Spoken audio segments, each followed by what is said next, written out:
மத்திய பிரதேசத்தில் 23,000க்கும் மேற்பட்ட பெண்கள் மற்றும் சிறுமிகளை கடந்த ஒரு மாதத்திற்கு மேலாக காணவில்லை என்று அம்மாநில அரசு சட்டமன்றத்தில் தெரிவித்துள்ளது. காணாமல் போனவர்களில் பெரும்பாலானோர் 18 முதல் 30 வயது வரையிலானவர்கள் என்றும் சுமார் 2,000 பேர் 18 வயதிற்கு உட்பட்ட சிறுமிகள் என்றும் தெரிவிக்கப்பட்டுள்ளது.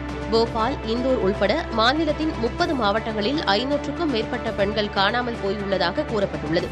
இத்தனை ஆயிரம் பெண்கள் காணாமல் போயுள்ள நிலையில் பாலியல் வன்கொடுமை குற்றவாளிகள் 292 பேர், சிறுமிகளை பாலியல் வன்கொடுமை செய்த 283 பேர் உட்பட பெண்களுக்கு எதிரான பல்வேறு குற்றங்களை நிகழ்த்திய சுமார் 1,500 குற்றவாளிகள் காவல்துறையால் பிடிபடாமல் இருப்பதாக அரசு கூறியுள்ளது. இது பெண்கள் காணாமல் போயுள்ள பிரச்சினையின் தீவிரத்தை பல மடங்கு அதிகரிக்கிறது. மத்திய பிரதேசத்தில் பெண் குழந்தைகள் மற்றும் பெண்களின் பாதுகாப்பு கேள்விக்குள்ளாகியிருப்பதாக சமூக ஆர்வலர்கள் விமர்சித்துள்ளனர்.